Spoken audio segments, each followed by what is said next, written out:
Good afternoon. Welcome to the third of the public sessions at today's Building Bridges. We have two lectures this afternoon that really deal with Christian and Muslim practices on death and burial. And I will introduce both of our lecturers now, and then they will follow in this order. The first lecture will be by Sajjad Rizvi, who is the Associate Professor of Islamic Intellectual History at the University of Exeter. He was born in Abu Dhabi, but educated in the UK and previously taught at the University of Bristol. Professor Rizvi has done a great deal of work in Islamic philosophy, particularly on Mulla Sadra. A book that he published in 2007 was entitled Mulla Sadra Shirazi, His Life and Works and the Sources for Safavid Philosophy. He then did a book on Mulla Sadra and Metaphysics, Modulation of Being, and has a forthcoming book on Mulla Sadra and the later Islamic philosophical tradition. Also, with another member of the Building Bridges seminar, Faraz Hamza, they have published together 2 volumes of an anthology of Quranic commentaries. Our second lecture will be by Dr. Harriet Harris, who's the university chaplain at the University of Edinburgh and a minister there at St. Mary's Episcopal Church. She was previously at the universities of Oxford and Exeter. Also the author or editor of a number of books. One that was published in '98 and then again in 2008 is entitled Fundamentalism and Evangelicals. The next book was Faith Without Hostages, The Cross and Resurrection in Our Lives. In 2004, she published The Call for Women Bishops. In 2005, Faith and Philosophical Analysis, the Influence of Analytic Philosophy on the Philosophy of Religion. And currently this year, she is chairing the Modern Church 2012, the topic, By Whose Authority? An Interfaith Look at Women and Religious Authority. So if we can start with Professor Rizvi.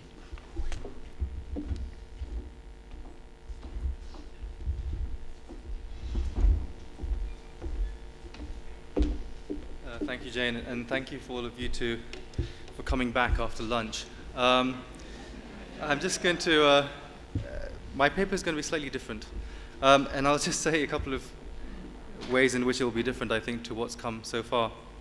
The first thing is, within the context of building bridges and the careful attention to text, my paper will be quite sinful and transgressory in the sense that I'm not going to actually mention any text whatsoever. The second point is that I want to try and think about some of the communal aspects for the topics that we're looking at. Quite a lot of what we've been discussing has been about the individual. And I'd like to raise certain things about how that individual is embedded within a community and how practices are communal, and also how individuals are memorialized and commemorated within a collective memory of that community as well. So, but before I get to questions around death, let alone attempt to analyze what that means, what it might mean to have a good death from a Muslim perspective, it's worth raising the difficult question of the horror of death. Death tends to scare most of us. And that, what is it that religion and also philosophy to a certain extent offers for us to deal with that horror? At least since Plato in the European metaphysical tradition and in the foundational scriptures of what became the Abrahamic faiths of the Near East, one of the central roles of religion was precisely to make sense of and overcome death, the corruption and annihilation of the flesh. We associate death with an end, a misfortune that strikes us, an evil that deprives us of the liberty of our life and existence, and is a pain we feel as we transition away from this world. The horror seems greater if we take death to be a final closure, and as a pain and evil that is inflicted not just directly upon us, but also on those we leave behind, those who love us and whom we love. The radical idea that the Prophet Muhammad taught and proclaimed through the early revelations of the Quran was not that death was a certainty. I think pretty much most pre-Islamic Arabs understood that perfectly well. But rather that death was an opening to an afterlife. And the sudden shock of death associated in vivid imagery with both natural evils such as earthquakes and moral evils such as witchcraft require that humans understand the message from God, to recognize him, and to take on a moral obligation to live a good life, culminating in the good death, so that they may enjoy the fruits of that life and death in everlasting life thereafter. Two central cures were suggested for overcoming death. The first was the notion that a better understanding of reality would allow one to place death in a wider context, and that fleeing evil entails seeking to replicate a rational understanding of the cosmos that is available to God, an apotheosis of the human, in which death was merely a short step along the path to the One. A life seeking the truth, dedicated to inquiry, was therefore one way of overcoming the horror of death, seeking the face of God, and inculcating within the self the virtues of the divine were its calques in the Muslim traditions. The second contribution was to posit that true identity and personhood lay with the immortal soul that pre-existed and survived the death of the body, which in itself was a material thing which grew and wasted away. A corollary to this is the acknowledgement that true life and death are not defined by the activity or lack of activity of the body. As Imam Ali ibn Abi Talib, the cousin and successor of the Prophet Muhammad, put it, people are asleep and when they die they awake. Being in a state of wakeful awareness defined the opposite of death, and life was defined by the presence in the heart of the reality of God and the company of the friends of God. Similarly, the path to God had both an earthly element and a sense in the afterlife, and hence death was only a stage along this path. This is therefore not the worst that can happen to humans, as Plato put it, because it is not an end. Much of the pre-modern Islamic theological traditions are predicated on developing and disciplining the soul and the body with a sense of their radical contingency. And so since and also because you've heard quite a lot about text, as I said, I'm going to not talk about text and move to memory and how it's enacted in terms of death and funeral rites and so forth. As I mentioned before, the idea is that the good death is very much a culmination of a good earthly life and a transition to the afterlife. It is the success of a believer whose heart, in the words of a famous saying attributed to the successors of the prophets, the imams of the Shi'i tradition, have been tested for faith. It is this believer who has been tested, mu'min mumtahan, term in Arabic, whose good death is sought and becomes exemplary. It is such a believer who bears the cause of the friends of God, a cause that is difficult to sustain and is arduous. And therefore one cannot fail to locate this trial, within this life, to live a good life and to culminate it with a good death, understanding what that means, except through narratives of what such heroic lives and deaths are. And in this context, I want to mention three heroic lives and deaths, and particularly three death/martyrdoms, which I think are significant within Muslim traditions. But a quick little caveat. Quite often, those of us in Islamic studies, and certainly those of us from a Muslim background, find it extremely problematic talking about martyrdom. Speaking about martyrdom raises all sorts of eyebrows and has, to be honest, people reaching for their phones to call the security services. And that's because martyrdom has unfortunately become associated with a type of end to life which I would actually regard as quite nihilistic. And as an event in itself. Whereas the three cases I want to talk about are very much about culminations, about how a particular end to physical life is more a fulfillment of that life, and it's not just a one-off event in itself. The first sacrifice or martyrdom is that of Abel, an unintentional sacrifice because he didn't intend to die, and he wasn't expecting to be killed.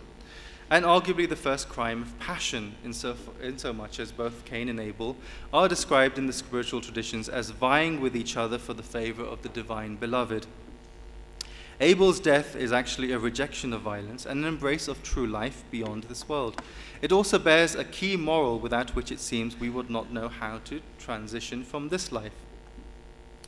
Cain's panic and despondency and sense of guilt at his act of fratricide is partially expiated by the little Quranic drama of the two ravens, which unfolds before him and guides him to the means of recognizing the death of his brother and preparing funerary rites and burial.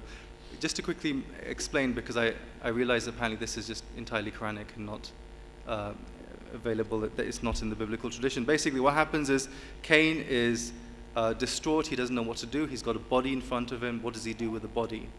And so the story goes that God sends two ravens down to the earth. One raven kills the other raven and then digs a little hole and buries the other raven in it. And so through this way of teaching, then God teaches Cain what to do. And it's the first act in which we understand what it means to bury someone. What do you do with the body in the very first instance?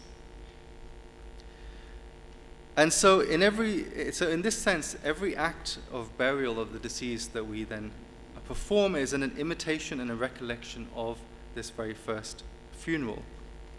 But it tends to be something which is very much lost in memory. We can come back to the issue of Cain and Abel perhaps later. The second sacrifice, of course, will be much better known.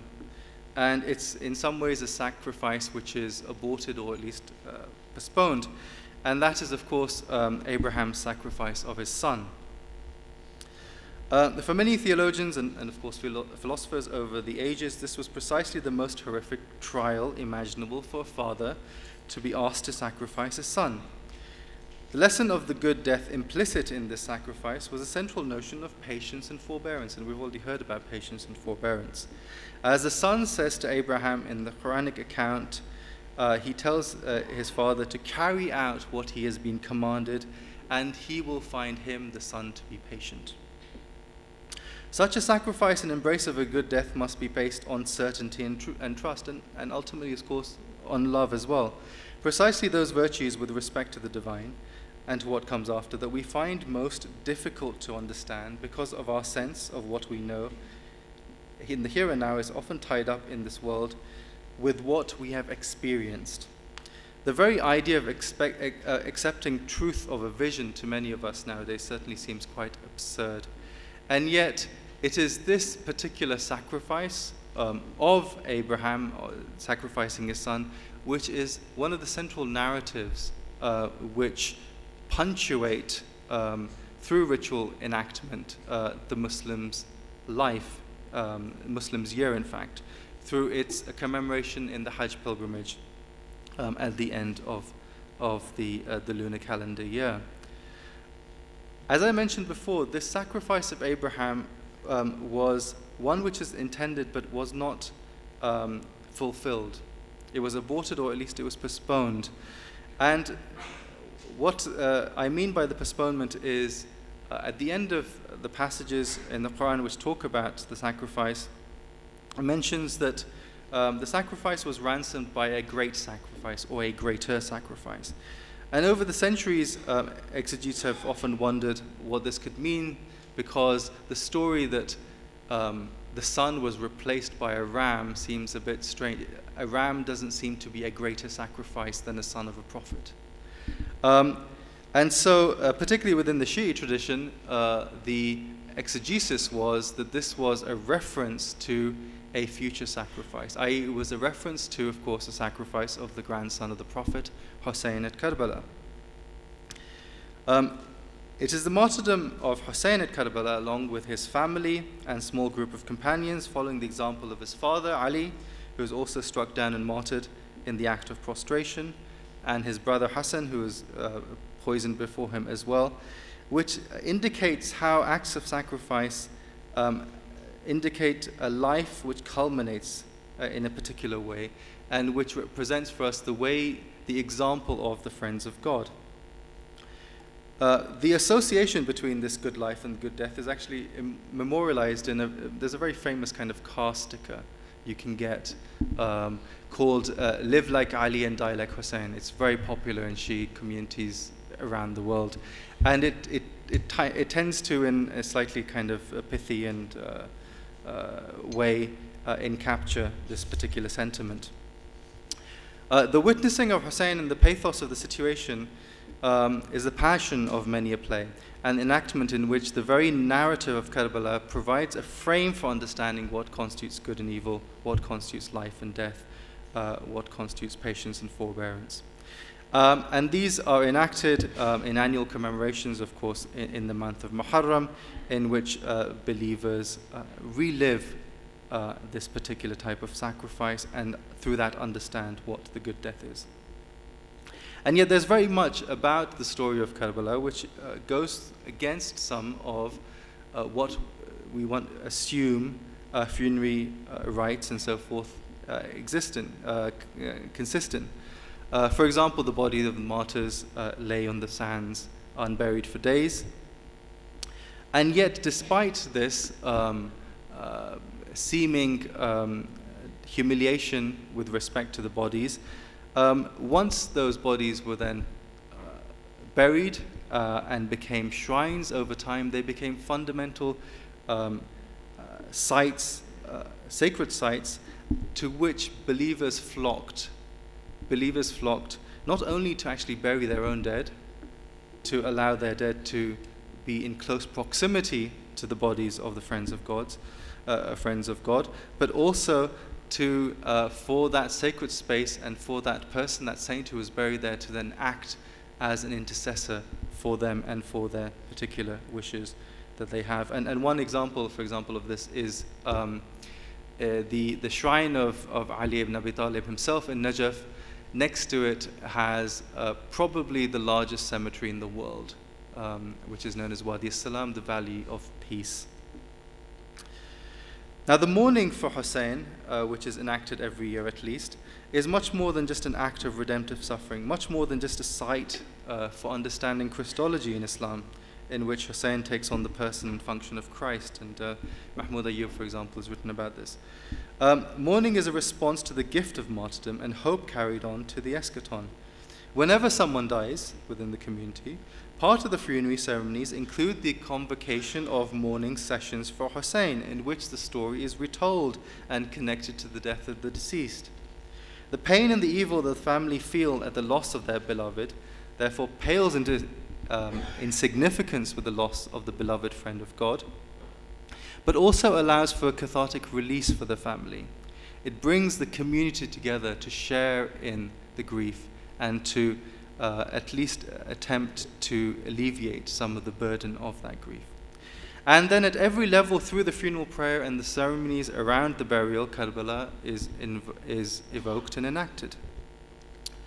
The funeral prayer leader testifies on behalf of everyone present that we know nothing but good about the deceased, that regardless of the manner of their death, they lived good lives in faith, in remembrance of the friends of God, and hence they died a good death.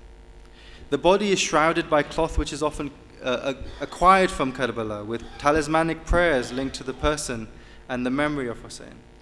As the body is lowered into the grave, usually the son or a similar intimate of the dead person addresses them and recites the talqeen, a creedal prayer in which the dead person is prepped for the questions in the grave and told to remember that they are lovers of the Prophet and his family, and as such can never be ultimately harmed by the horror of the grave or the consumption of the fire. A small clay tablet of earth from Karbala, which is normally used in prayer for prostration, is placed on the chest to symbolize the intimacy and the location of Karbala in the heart of the deceased. and sometimes also a handkerchief which that person might have used to wipe away their tears during the annual mourning commemorations for Hussein. So these are all signals to remind those burying the person of the links to the sacred and to death as a transition into the presence of the divine and the company of God's friends. And it's also a signal for the believers when they come to the grave that basically he's one of us. Leave him alone, be good to him, go easy. Through the life of the grave, the lovers of Hussein enjoy the beatitude and a taste of what is to come in paradise.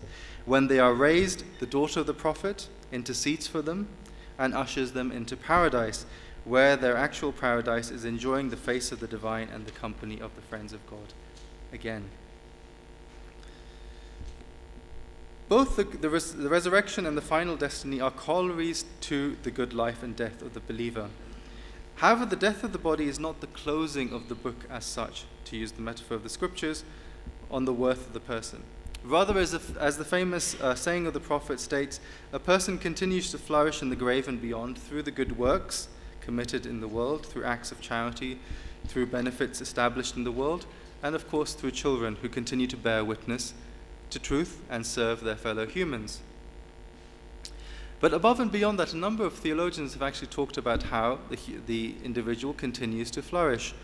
For example, the religious thinker I've worked on, primarily Mullah Sadra in the 17th century, argues that the very essence of the human, it is the very essence of the human to seek perfection and the good, because that's what constitutes the innate nature of the person in the soul.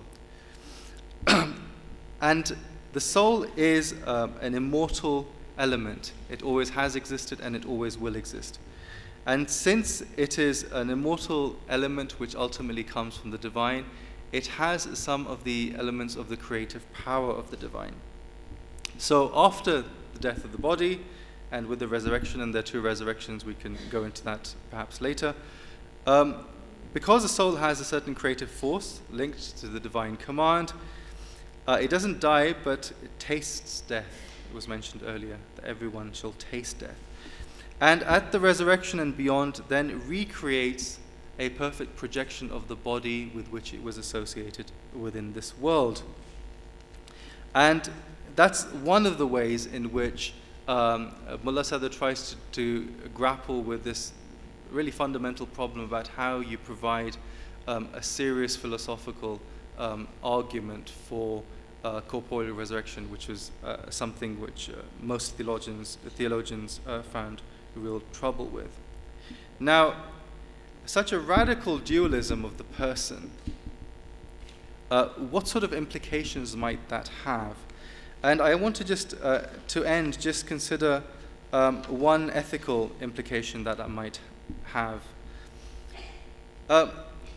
Most believers are probably uncomfortable with an entirely metaphorical reading of the scriptural descriptions of the spaces for human destiny, whilst understanding an entirely literal and physical interpretation is also difficult to defend.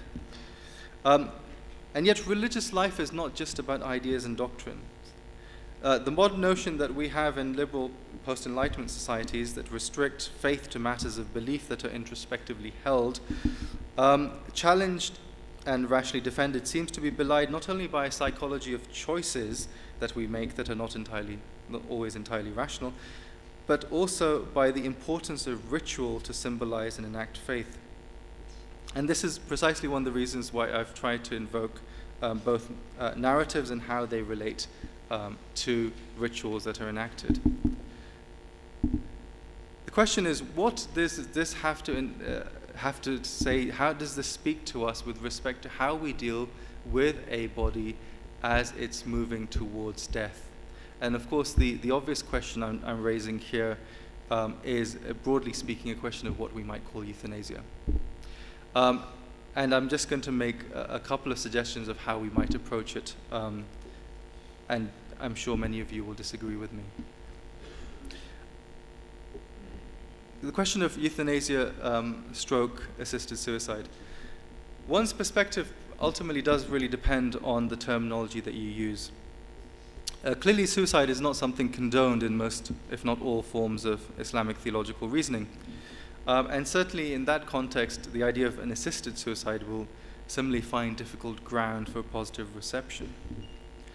However, euthanasia is predicated not only on the possibility of the autonomy of an individual's reasoning, but also on how we tend to feel about pain and the self in the modern period. If the foundational myth of the modern person is this notion of negative liberty, that we ought not to be constrained or coerced in what we choose to do, then this raises both the sense of entitlement that we feel towards pleasure and the sense that we have a right not to feel pain, because pain is seen as an infringement upon our liberty. But such a liberal notion of selfhood and autonomy would not, which in itself is an extreme notion that the modified liberal tradition arguably would not uphold, is at odds with most forms of Islamic theological reasoning, which rejects such a form of individual autonomy, which is entirely devoid of a context, entirely devoid of a communal setting, context for the performance of moral agency.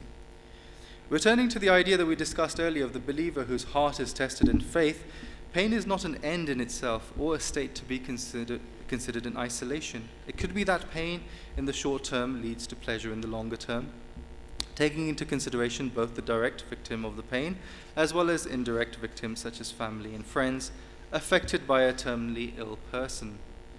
Pain is recognized as a basic fact of human life. To live with the assumption that it is an infringement on the self or that it can be wholly expunged is actually rather naive.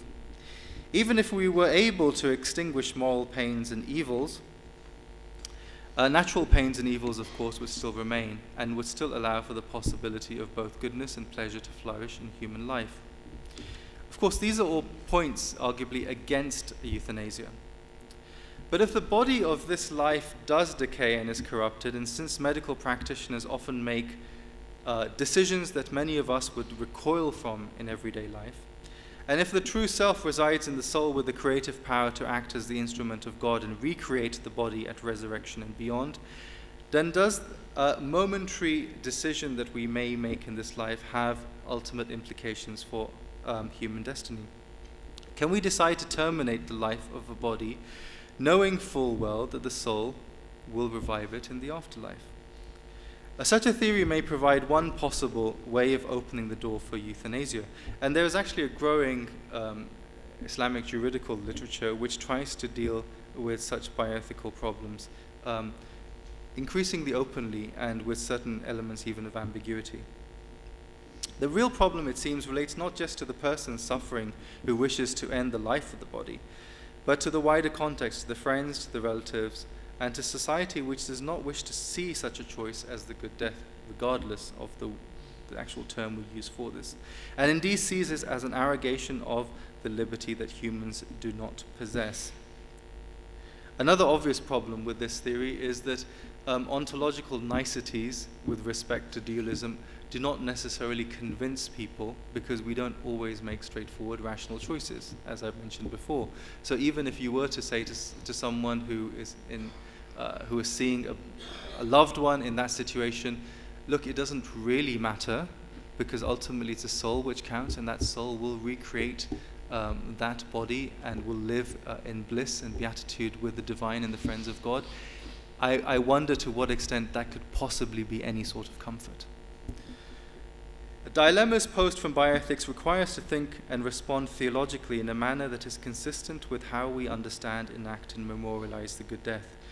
The narratives of sacrifice and martyrdom that I have discussed provide hooks through which we may approach the problem, but I'm not pretending to offer an answer. I merely raise a few questions and realize that the theological responses that we're seeking are not primarily about what I would consider the smaller theological questions to be, such as the nature of God. The nature of God is a small theological question. The bigger theological questions are about human experience. They're about the horizontal, not the vertical, as some would put it. But ultimately about how those problems should be approached through referring back to those narratives of the friends of God. And that's really the theme I want to stress. We've heard a lot about God individual. We haven't so far heard about context, community, and certainly the very important role that the notion of friends of God play within Islamic traditions. Thank you.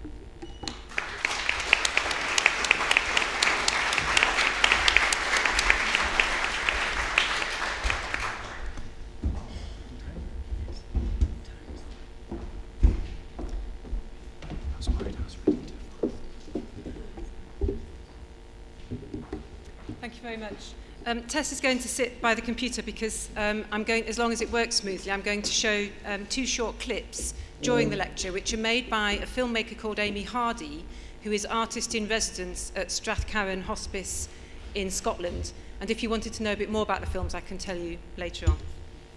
So I've been invited to reflect on actual Christian practice today rather than on what should be believed, so I don't take any responsibility for the practices that I describe in the lecture. Christian practices around dying vary across the world, of course, and across denominations, and even within a single congregation.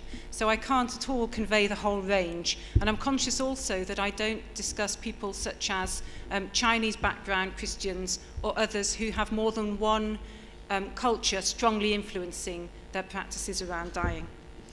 I speak broadly about the West, where the culture is simultaneously secularized and multi-faith, in which healthcare governs most dying, and in which the term spirituality has more currency often than faith. Society has banished death, says Philippe Ariès, of contemporary Western attitudes. The disappearance of an individual no longer affects its continuity. Everything in town goes on as if nobody died anymore. And he talks about the old black hearse being replaced by a grey limousine and blending in with the flow of the traffic. We don't like to mark death, but it's not that we wholly avert our eyes from it. We're intellectually and artistically fascinated by death, producing university courses and conferences and cultural festivals on the theme. We follow anxiously the shifting thought on causes of mortality, and thereby learn that dying is something we should not do. Sometimes we are public in our mourning, creating shrines of flowers, for example, where a young person has died, and this might be a post-Princess Diana thing. We're more conversant about death than our grandparents and parents, and less inclined to shroud it from children. And we've become specialists in bereavement, developing bereavement support tailored, for example, to children, parents, lesbian and gay people, teachers, and others in professional roles. We have a popular phrase, in denial, which derives from Elizabeth Kubler-Ross's famous model of the stages of dying and grieving, and we apply her cycle of emotions to all kinds of change and loss. Yet we do find it hard to acknowledge death as an ending, and we hanker after continuity, and so we can indeed behave as though nobody died anymore. Henry Scott's Holland's words, "Death is nothing at all, I have only slipped away into the next room," are amongst the most popular at funerals today, but I'll say a bit more about those words shortly. Sometimes we do not even hold funerals. The deceased have asked not to have one.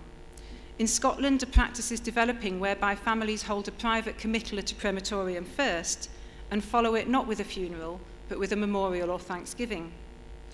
Undertakers encourage this because it makes practical arrangements straightforward, but they wouldn't encourage it if clients found it insensitive. Mourners opt for short and private committals which move them quickly on from the finality of death and back to a focus on life. And this affects the nature of church provision for them and for the deceased. Funerals help us to receive the dead, send them on their way, and then take our leave, for we have to begin the task of adjusting to life without them. Memorials and thanksgiving keep the dead alive, which becomes confused if we have not seen the coffin and been faced with the truth that they have indeed died. In the US, the desire for continuity gives rise to other trends, an increased belief in heaven despite a decrease in most other religious beliefs, and therefore, presumably, a heaven that floats free from the trauma and trials of getting there. And a growing belief in the rapture amongst evangelical Christians, which is the hope that Christians who are alive today will not die, but will be caught up in the clouds when Jesus returns. These trends reflect and affect how we are around death. If we do not face death, then death asserts its rule over us, and we become still less able to face it. In a famous sermon preached in 1907, Albert Schweitzer provokes us to overcome death by becoming familiar with it.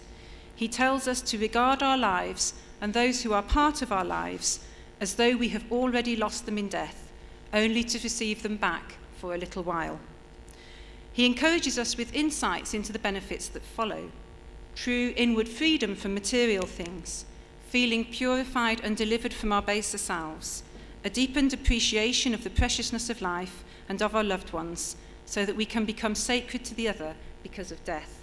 I'm just going to show you a short clip of a woman called Karen, who's living with secondary cancer and has gone through all the fear of this, the dreadful fear of getting that secondary diagnosis, and then comes through the other side.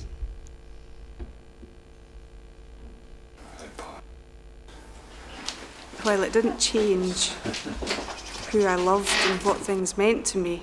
Just things meant a lot more to me, much more precious. The day, to waken up and think, I'm feeling good to be here. I've no time for folk who get stressed out now and they're running about daft and grumpy and no time for people and busy. Look, just look what's around you. And if you've just had a diagnosis of secondary cancer, just please don't give up hope. Now, if we're not in a situation like Karen's, where we've really faced our own death and know that it's imminent, how can we get the kind of perspective that she has come to gain, where she's so much more aware of the preciousness of life and of her loved ones? Well, Schweitzer recalls us as Christians to our baptism, because in our baptism we have already died, and we now live in the world, he says, as ones who are inwardly freed from the world by death.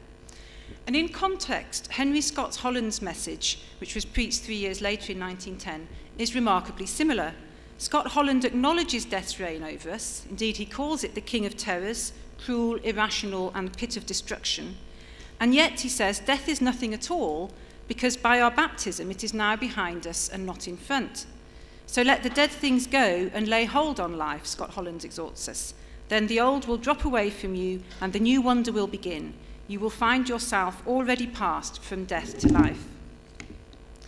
Schweitzer and Scott Holland do not teach that we can have ongoing life without passing through death, which is the wishful thinking of our own time. But they do suggest that by practicing our passage through death, we can already experience some of the life that death can yield and become prepared for the losses that our physical death will bring. So they articulate the art of dying. The art of dying teaches detachment from the world. In the centuries following the Reformation, people were instructed to learn this art whilst they were still in good health and not leave it to the hour of their death. But since the 19th century, we have increasingly medicalized the concept of dying well and have confined it again to a person's last illness and perhaps even to their very final moments. Today, there's little awareness that dying was ever considered an art to be learnt throughout life. But dying and receiving life are central motifs of Christian worship and discipleship, and something of this pattern rubs off on us. In baptism, we die and rise with Christ, put off the old and take on the new. We're taught to take up our cross daily. At the Eucharist, we remember the passion and death of Christ and partake of his body so that we are made into his body, our life established by his death. Regular daily prayers, though we may not be regular in saying them, treat every sleep as a dying and every morning as a rising. At evening and night prayer, we pray that God would let us depart in peace, and we commend our spirit into God's hands. Our major annual observances also lead us to reflect upon mortality and life-giving death, particularly Lent, Holy Week and Easter, when we remember Christ's passion, death and resurrection, but also All Saints, All Souls, Remembrance Sunday and Saints' Days, when we remember those who have died before us. Moreover, Christianity casts most spiritual practice as a kind of dying. We die to pride when we ask for forgiveness, to grievances when we forgive others, to security when we take risks, to fear when we love, to possessiveness when we let people go, and so on. And all of these mini-deaths are echoes of our baptism. If we continually die in Christian discipleship, we approach our physical deaths as people who are continually being transformed. This is why we ask God to grant us to die daily to sin that we may evermore live with Christ in the joy of his risen life. And this is why we might say at home before a funeral, "We shall not die, but we shall be changed. The perishable shall be clothed with the imperishable, and the mortal must be clothed with immortality." So even if our death is not good physically, we hope that it will be the passage to our final transformation.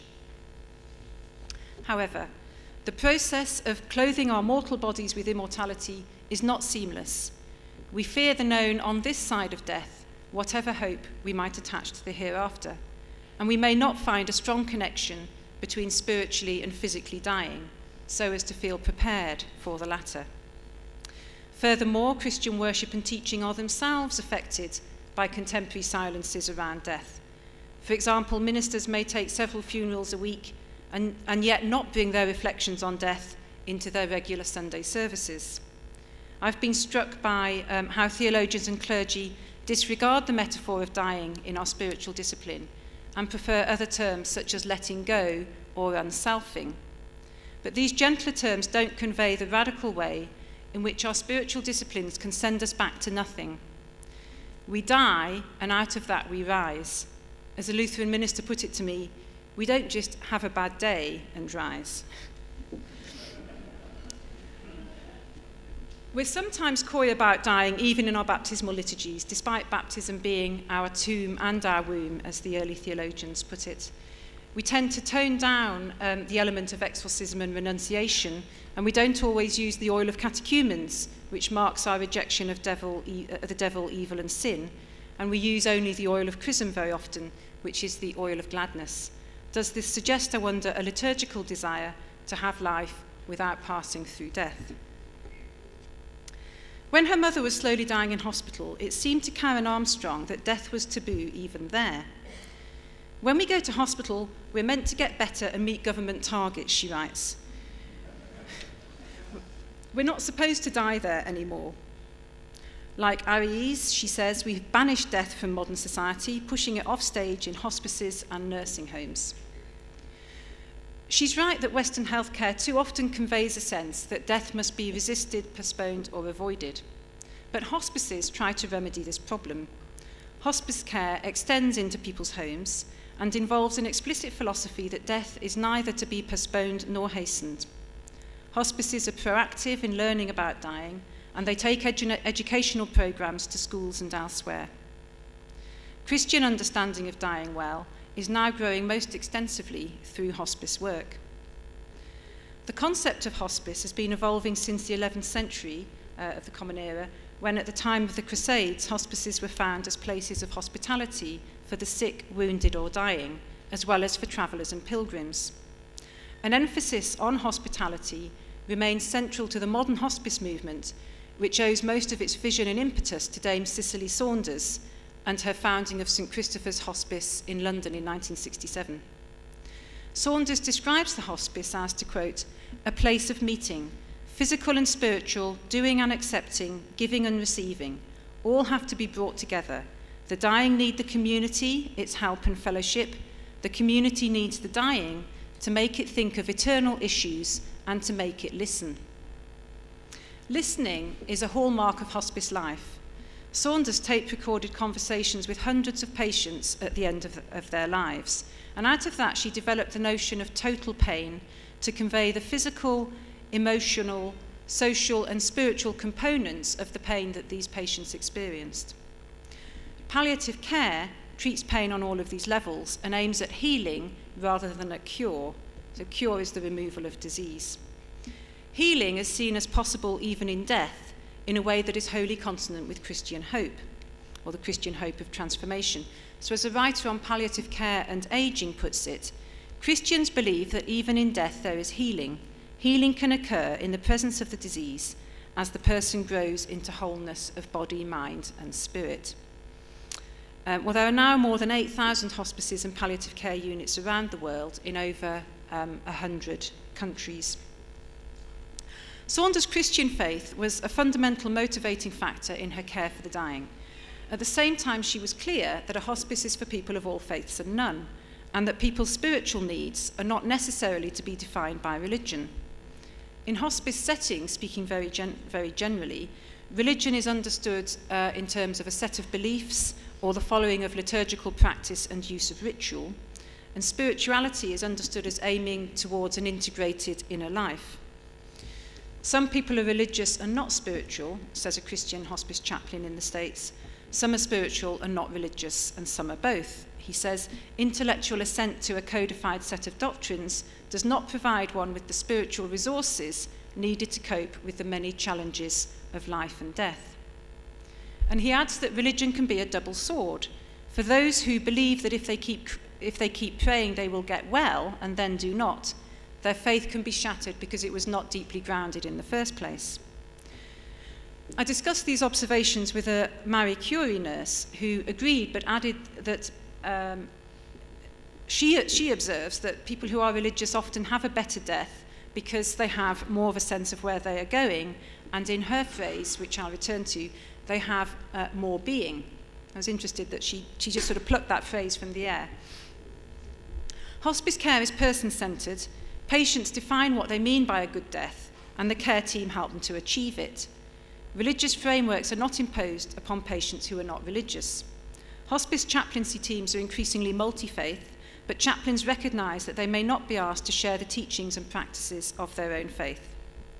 It's also the duty of the whole team, and not only of chaplains, to offer spiritual care, but chaplains are called upon to provide particular expertise, such as conducting a ceremony, listening to a final confession, or creating a space for family and personal reconciliation.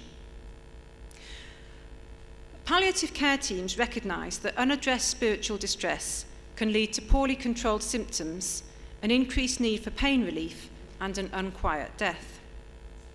So one of the many fruits of hospice work is the wealth of research into the nature of spiritual health, which helps to convey what it is like to be dying, what are the lowest points, and what brings healing. Hospice care teams gauge a patient's spiritual health by her ability to find meaning. They take the view that people can suffer almost anything if there is meaning attached to it. They also observe that when patients are able to tell stories about their lives or to express themselves creatively, this can reduce the need for pain, the need for pain relief. And so for this reason, they place great value on art and music therapies, ethnography and film. I'm just going to show you the end of a clip of some filming in Strathcarron Hospice.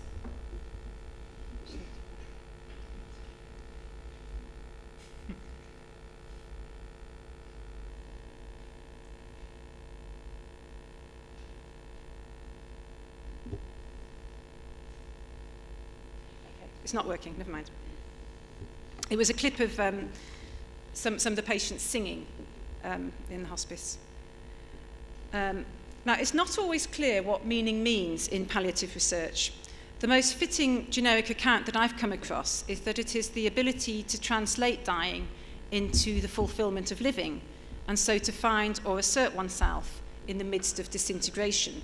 So the reason that Amy Hardy films people singing is because singing is one way of finding yourself, asserting yourself, making your mark. Telling stories is another way of doing this. Stories are a way of redrawing maps and finding new destinations, says Arthur Frank in his book, The Wounded Storyteller, which is a seminal book on illness. Stories are also a way of summing up one's life, and so of finding it, sometimes for the first time, or with sufficient completeness to then be able to let it go. Marie de Hennezel, a psychologist in a palliative care unit in Paris, describes an encounter with Dominique, who cannot bear being pinned in bed, waiting to die. Marie asks her if she has finished living or if anything is tethering her to life. Dominique replies that there are so many things still unsettled. Marie invites her to tell her about them, and she responds with her life story. She ends by saying, "So this is all me, this is my life." "It's your life," Marie reiterates, with the emphasis on your. And Dominique then falls asleep with a smile of triumph on her face. Being heard, becoming engaged, and being empowered seem to be the crucial things that help. Hence Cicely Saunders' insight that those who are dying bring gifts which we receive through listening. And this fits with patients' own accounts of good spiritual care. Namely, good spiritual care is the practice of being listened to, which engages, to quote one patient, it engages their essential inner self rather than their weakening outer self. Reference to an inner self reminds me of the Marie Curie nurse's phrase that religious people seem to have more being. It echoes Pauline language and returns us to the pattern of ongoing transformation. We do not lose heart, wrote Paul in his second letter to the Corinthians. Though our outer nature is wasting away, our inner nature is being renewed day by day. Paul looked forward to the completion of this transformation on the other side of death. Not everyone, and not all Christians, take a post-mortem view of inner growth. Some regard spiritual development when dying as pertinent only for the here and now, and for what can be passed on to others. Either way, an emphasis on the inner person is empowering when one's outer person is fading, and furthermore, people come to feel that the most important part of them is growing. In this way, they may feel accomplished in their dying.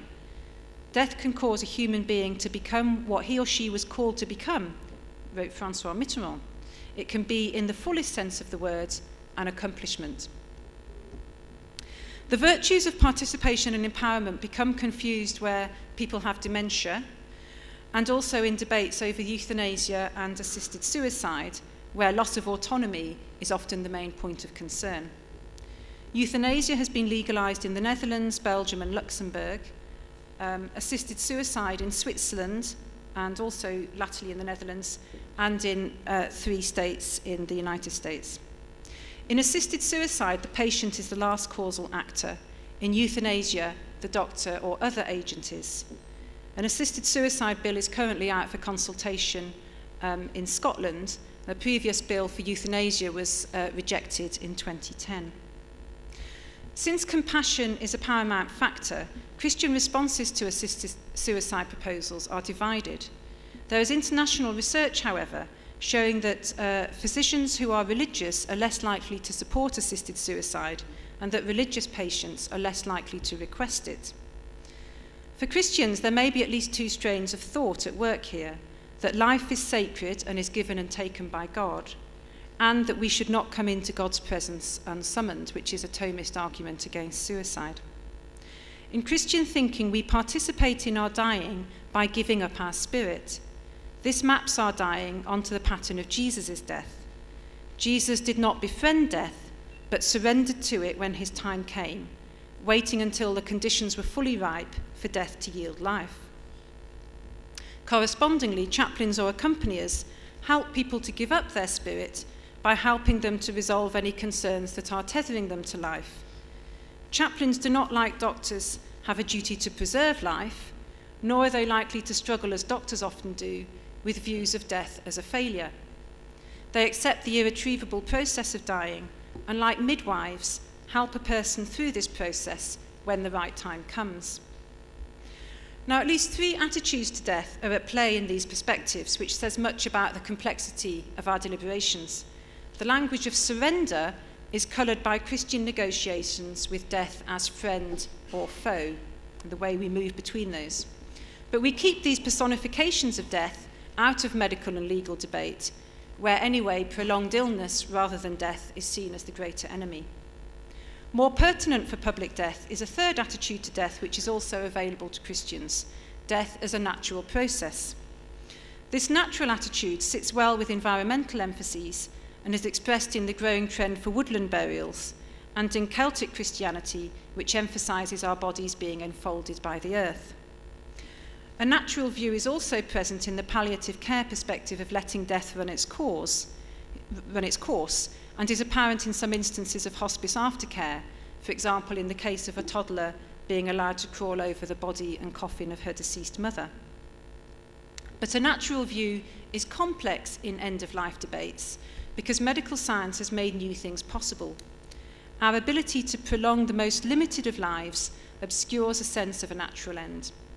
In the meantime, where people's hopes for euthanasia or assisted suicide are dashed, they live out prolonged suffering.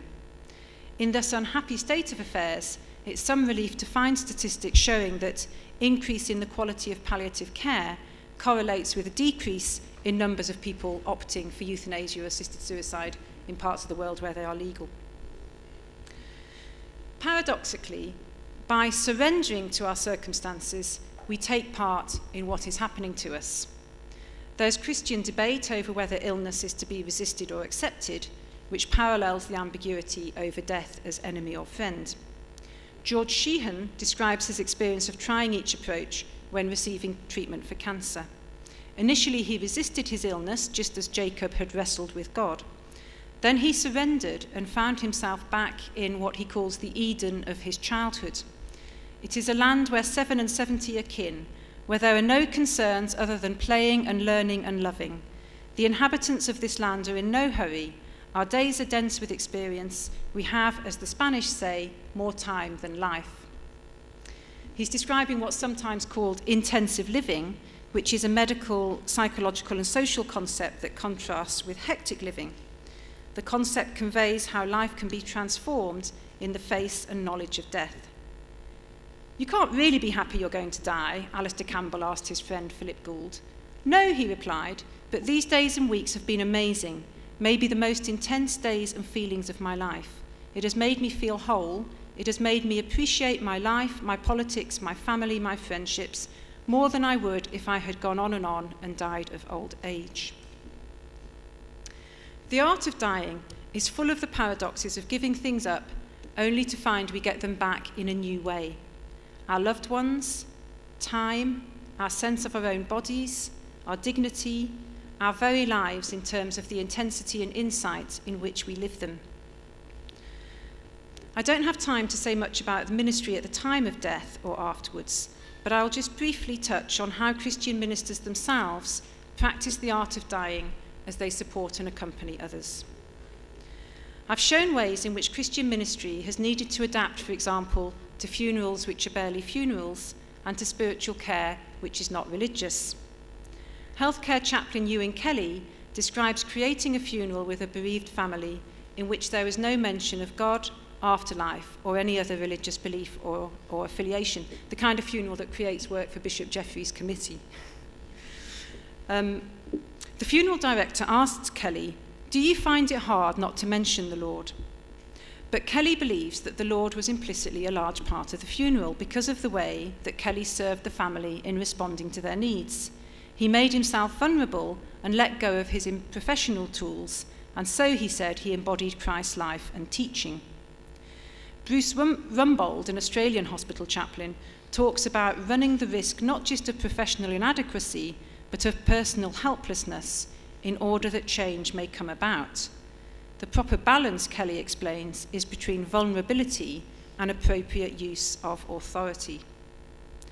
I will end with 2 stories from Christian accompaniers who felt themselves die to their professional knowledge and training and plunge into feelings of helplessness, and in that dying found their Christian ministry return to them. The first is of a hospital chaplain who was asked to administer the last rites to a man who was greatly distressed but who could not speak. Not being able to hear his confession, the chaplain had to find another way. He asked the man to offer his distress to God so that God could transform it. The man became calm, and he and the nurses anointed him with oil. This occasion brought peace to the dying man, insight to the chaplain, and returned something to the nurses, their sense of vocation, as they developed ways of attending to patients bodily that went beyond the basic functions of applying drips and toileting. The final story is from Jane Millard, a colleague of mine, who had a ministry among the many AIDS sufferers in Edinburgh in the 1980s and 90s. She would clean and shop for them and watch with them when they were dying. As she waited with them, she would jot down thoughts and things they had said that would help her to construct their funerals. She called these jottings fragments of the watch. Her former boss, the then Bishop of Edinburgh, Richard Holloway, has encouraged her to let him publish some of these fragments. One concerns a young woman who was very afraid of dying. "I don't want to die," she said. "Him upstairs will get a big stick and shout at me and tell me to go to hell. I'm frightened. I don't want to be shouted at." "And I hugged her," Jane Millard wrote, bereft of anything theological to say that sounded real, and she snuggled in. "Talk to me," she whimpered. There was a man who had 2 sons, and I told her the story of the prodigal son and the loving father. "Will you be with me when I die? Be sure and tell me that story." So I did, about an hour ago, and now we are waiting for the undertakers.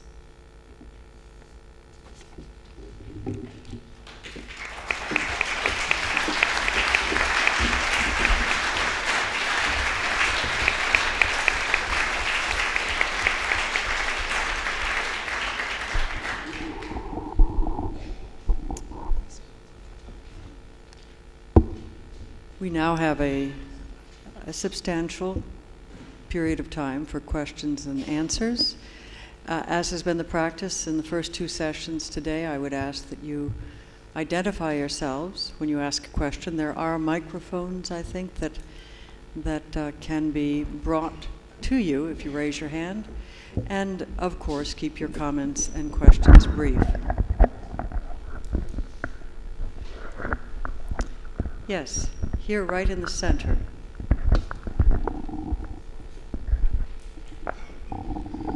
Thank you. Richard Sudworth, parish priest in Birmingham and research student at Heathrow College. Thank you for 2 very practical reflections on dying well from the different traditions. I was struck by the quote from Karen Armstrong of the NHS is meant to make us better and to meet government targets. And it struck me that, being a parish priest, that perhaps the local church is meant to grow and meet diocesan targets. Can both speakers reflect on institutional dying well, whether there's a place for dying well corporately and institutionally?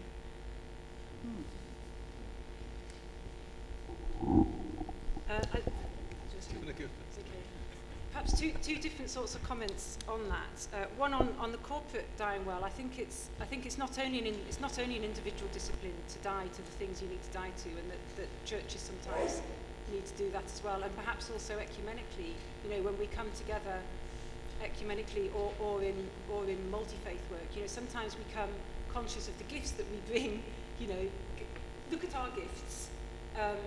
And without thinking, what is it that we need to die to in order that life can come out of this encounter. So I think that for ecumenical work, that certainly makes sense. You think of Michael Ramsey's very corporate vision of the church as a body that has been baptized and risen with Christ. So I think really corporately we are called to die.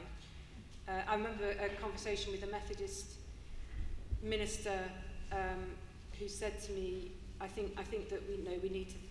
She said, I think we need to think about what it is to be a church that's dying. I don't know whether she was this was a few years ago now, and whether she would say the same. But I think we all do need to think that.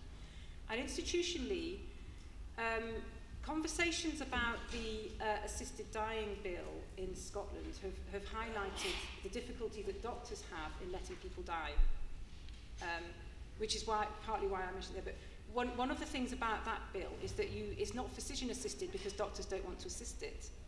So it's just assisted, and the assistant doesn't need to be medical. So the big question arises, who on earth will be the facilitators for this? That there'll have to be some specially licensed facilitators. So what was very interesting to me was that the doctors couldn't conceive of doing that. Now, in a way, an accompanier wouldn't either, but an accompanier doesn't have the same difficulty about letting somebody. The difficulties about letting somebody die seem to be different between medics and chaplains.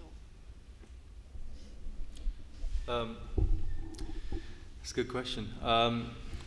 The first thing I'd just mention, and I was struck by this often when Harriet was talking, was that Harriet was beginning to sound to me like a Sufi, because it was all about dying before you die.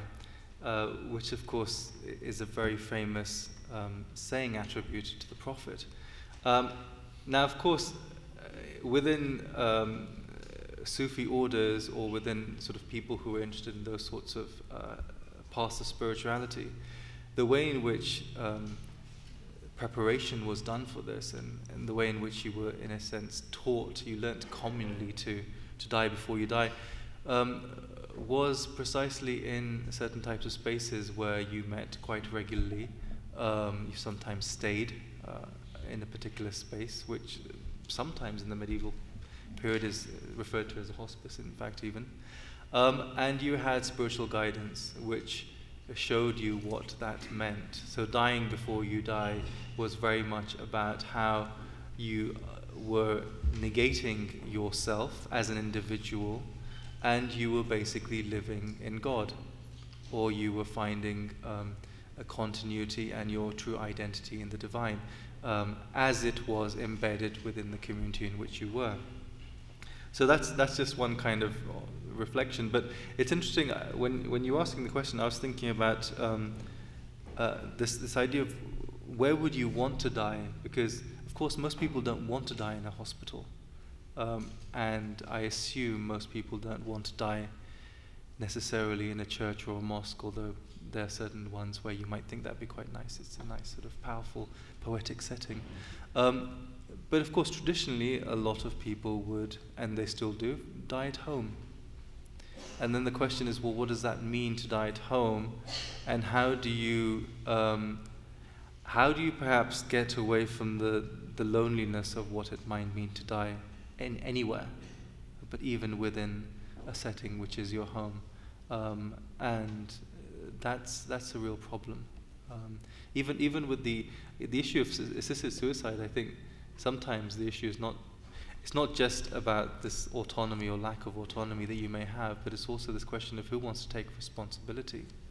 And sometimes even if you yourself are in pain, or you have a loved one in pain, and you might think it's the right thing to do, again it comes down to this rational, what is a rational choice, or what is a choice that you feel? You might think it's the right thing to do, but are you willing to take responsibility for that act? And that's a really difficult situation to be put into.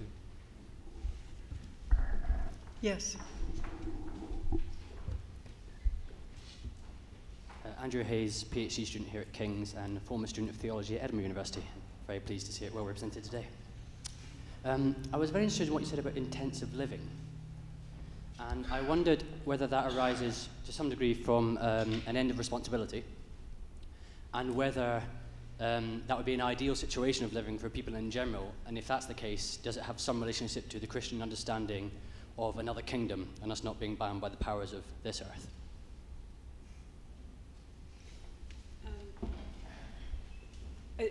One of the nice things about intensive living is it's something that we can, it's something that those who feel very much in the midst of life and not in the midst of death can learn from those who feel themselves close to their dying. So it's, and it brings back that art of listening, doesn't it? What listening and learning from those in a different situation. But I find it very difficult, because I think it's great to practice that, and then find that I haven't got certain tasks done because I've been busy gluing and sticking with my daughter or whatever. But actually there are things that need to be done. So it's very difficult. And sometimes people will say, a bit like Philip Gould did, and it's almost, these have been the best days of my life. And I think the film about Karen was a bit like that as well. These have been the best days. Not that I like my cancer, but I wouldn't have not had these days. But they might also, if they're allowed to go on speaking, they might also say, but of course we couldn't live like that all the time. So that's the shame.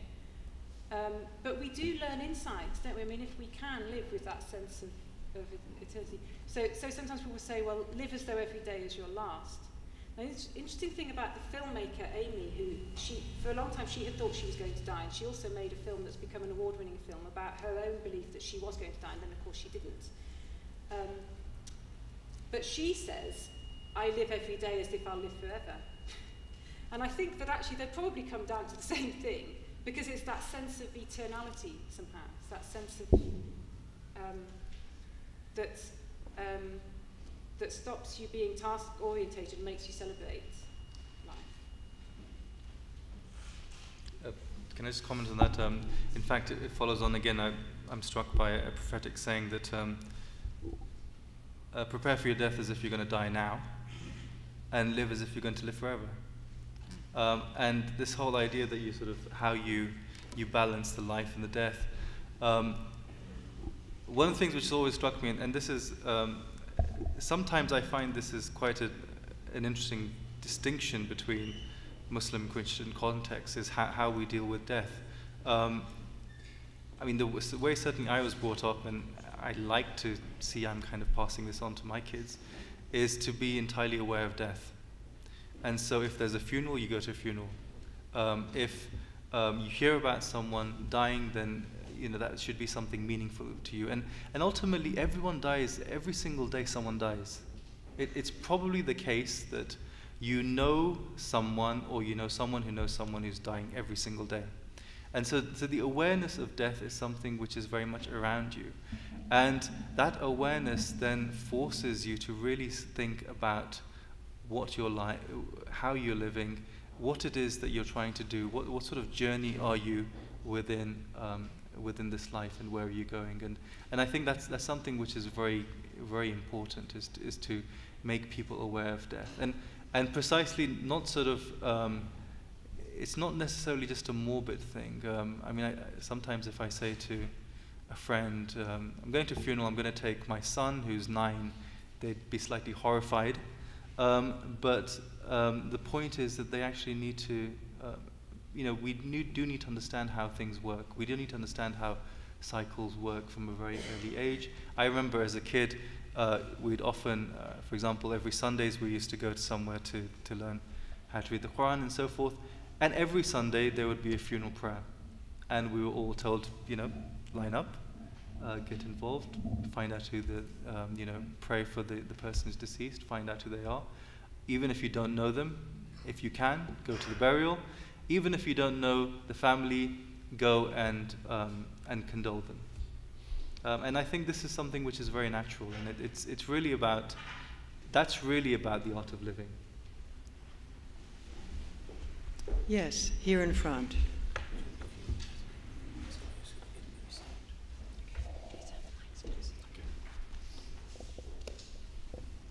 I've got a comment. I'm a Quaker. I'm Richard Seabohm. I'm a Quaker, and we have a slightly mixed idea of how faith works. But one thing that anchors in Christianity, oddly, is that when someone dies, we prepare a testimony to the grace of God in the life of that person, which is a sort of testimonial to the Lord as to how that person should be treated, I think. I feel pleased with. My question more is how both strands of faith deal with the demented. With the, sorry? The demented.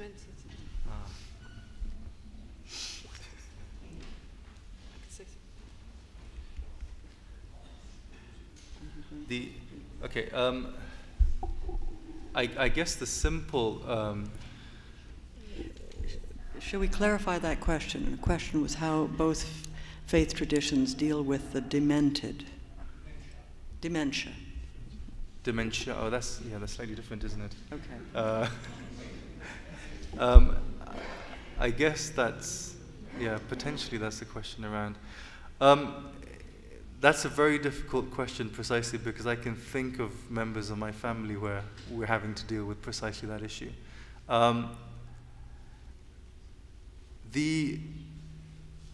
The only way, the way we deal with it is basically that while you can see someone losing their personality, and you can see someone slipping away who you've known all your life, I think the only way that we deal with it is to keep them very much within the family conversation. So you deal with them as if you've always dealt with them. I mean, like, one example is my aunt, my mother's sister. She's, sometimes she recognizes me, sometimes she doesn't. She definitely doesn't recognize my kids. And my wife, she's often sort of says, who's she? But you have to deal with them as you've always dealt with them. And sometimes that requires you referring back to, do you remember, when I was 10, we did this, or whatever? And asking her always about the relationships, asking her always about what she is, asking always about even what her relationship with God is. Because one of the things also that seems to happen is she forgets prayers. She forgets prayers. Sometimes she will be in a particular ceremony or ritual. She's not quite sure what she's doing. So part of it's always about encouraging, keeping that going. I think beyond that, I don't really have an answer to that. But all I could say is that communal support, that family context is the only thing I can think about what you do, is you've got to keep that link going. Even if the response is not coming, you have to keep that going that way. And it's extremely frustrating. It's frustrating for her, it's frustrating for her sisters, my mother, and it's difficult. And I suppose I'm more familiar with people with dementia ending up in homes because it's so they're risky for themselves, or their carers can't continue to manage to look after them. But I'm very aware of programs like singing in homes that specifically designed for those with dementia. I've taken part in those programs. They're immensely moving. They're brilliant music therapists who come and do this, and therefore bring out the life that's there in the people present. I also had a conversation specifically about this with someone who works on ageing and spirituality in Scotland, because I was concerned about what I was saying about the inner self growing as the outer self fades, and thought, how can that relate to people with dementia? And she said, well, actually what you see people rising to love. So when you have a loving encounter with somebody and you're feeding them, they rise to love. So there is that, it's still there. It's different. I mean, they might not. And that's where the corporate element comes in. I mean, I think in some ways my paper, I didn't really mean it to be individualistic, but it's the corporate element that we talked about before lunch. You know, there are ways in which together we rise to love in an encounter. Yes, in the back there.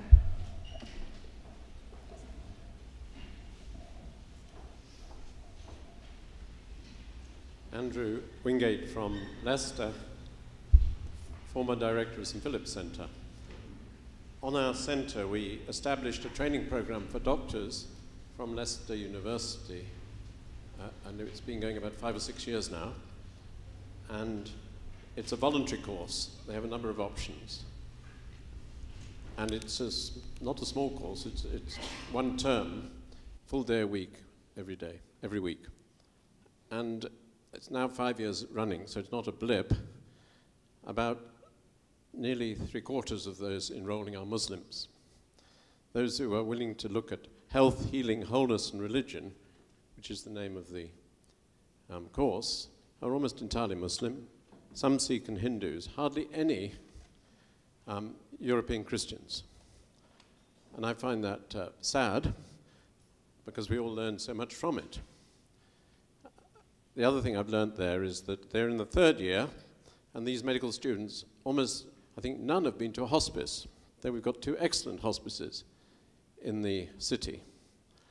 And I wanted to know whether that's a general experience, that doctors aren't particularly encouraged to go to hospices in their training, and secondly, whether Muslims are much more ready to look at questions of health, healing, wholeness, and belief than those of us from a European Christian background, because that's been our experience. Just like your comments on that. Thank you. Sorry, final thing I'd like to say is how excellent was your comment about Muslim solidarity at the time of death. We have a Muslim burial council in Leicester that is tremendously efficient, but the whole city, Muslim community, takes on a death. And I think we've got a lot to learn from that. Thank you. I could say a bit about hospice work and medical training, a little bit from what I know about the palliative care unit in Edinburgh, that they work quite hard to bring palliative care into the medical programme of medical students in Edinburgh.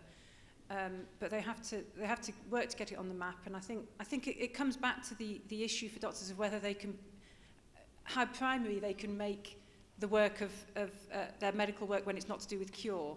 I think that's part of what it is. If you're not curing somebody, then that's not quite where our main business is. That seems to be part of the struggle that they have. Another issue around that is that they're beginning to get on the map the value of qualitative research, so that of talking to patients and finding out, you know, all the sort of stuff that Cicely Saunders does, But again, it's quite marginalised work because the medics are mostly doing quantitative research, so they're collecting data in a quantitative kind of a way, and not so much doing the listening and stories work, because they're not so much processing that sort of data. So certainly my sense from the palliative care people is that they do feel a bit marginalised. Yeah. Just on the solidarity point that you raised at the end, I think one of the ways in which, as a bare minimum, this sort of comes out is that if someone dies, wherever they die, their neighborhood, their community, their society, those around them basically have a collective moral obligation to deal with their funeral. That's it's a basic moral exhortation in Islam, and of course is regardless of who that person is who died. It's regardless of whether they're Muslim or not, what type of Muslim, etc., etc. And so that, in a sense, requires one to have that sort of attitude towards, or deal with people at that level. In terms of whether Muslims are more open to sort of care within healthcare contexts and hospices and so forth, again, we've discussed quite a lot of, well, I've indicated some of it, but there's a lot of both community practice and scriptural and extra scriptural ethical homiletic material which points very much within that direction. And even, although nowadays, of course, we are beginning to see the emergence of hospices and care homes for elderly Muslims, certainly in the past this would have been considered to be really problematic, because the assumption there is that those who are close to those individuals have that primary obligation. It doesn't matter whether it's just the children, it's also, neighbors, wider society, the neighborhood has an obligation. We're starting to see this development, I think, both in this country, in North America, across Europe, even within a Muslim majority countries. And in a sense, I'm slightly worried about that, because that's saying certain things about how we prioritize our time and how we basically deal with the pressures of what we have to deal with every single day, and the basic sort of burdens that modernity places upon us, which forces us to compartmentalize life in that way. But and I certainly know there'd be lots of people who are uncomfortable with the idea, only because they don't necessarily see life in these sort of neat segments where, in the first segment is the kindergarten and the final segment is the care home as you're about to exit. And that's something which certainly I think a lot of people find very uncomfortable to have to deal with. There's one here and then one here. Go ahead.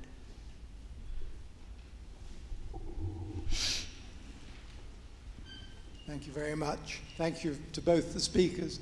I just wanted to tell a little story about Cecily Saunders, because I was very friendly with Malcolm Bell, who was her legal and financial advisor. And Cecily said to him, Malcolm, I think we need a hospital. And Malcolm said, Cecily, my dear, we haven't got nearly enough money for that. Malcolm, you don't understand. We're having that hospital. Thank you. As Dean of King's, I want to pick up on the Cecily Saunders, because, of course, she was attached to King's. And it's a great privilege in our Centre of Palliative Care, the Cecily Saunders Palliative Care. In the foyer is her Bible, her prayer book, the oils with which she used to anoint people. And I also saw a number of people looking at the bookshelves upstairs opposite where we were having lunch, which is Cecily Saunders' own private library. And it was interesting to see how she was keeping up with her reading. And one of the most, the recent books there, the recently purchased books, of course, was Bishop Tom's The Resurrection of the Son of God. The question that arises out of our work in palliative care, particularly for Harriet, you gave us the statistic about 8,000 hospices around the world, and also the mention of the countries that are legalizing assisted suicide. And I'm wondering what the connection is. You pointed out that religiously motivated physicians are less likely to want assisted suicide and patients to ask for it. I've understood, but I have no evidence for this, and I wondered if you have the stats, that the pressure for the legalization of assisted suicide is much stronger in places that haven't got the strong hospice tradition, and where there is the strong hospice tradition, there seems to be less need for assisted suicide. Do you have any evidence for that? I don't have figures, but there is certainly there's research showing, even in the Netherlands, for example, where when the quality of palliative care or hospice provision goes up, then the desire for euthanasia or assisted suicide goes down. So yes, there is that. Palliative carers tend not to support, and they wouldn't bring it into their work anyway. They wouldn't, or those I've spoken to certainly wouldn't see themselves as assisting suicide and wouldn't see it as coming into a hospice, and tend not to support it.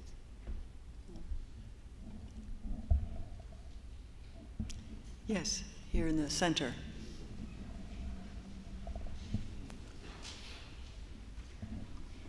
Richard Cheetham, Bishop of Kingston, Christian Muslim Forum and Honorary Research Fellow here at King's College. Given what's been said about the prevalence in our culture towards a denial of death, and also given what you've said about the importance of learning the art of dying well at a much earlier stage of life, what would you like to see happening in both our churches and our mosques to enable people to learn that art of dying well at a much earlier stage in their lives, given the countercultural pressures?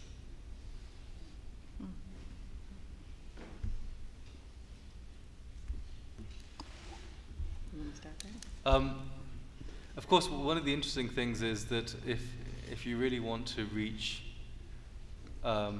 as many people as possible, then you shouldn't think just in terms of churches and mosques, because not many people go to churches and mosques.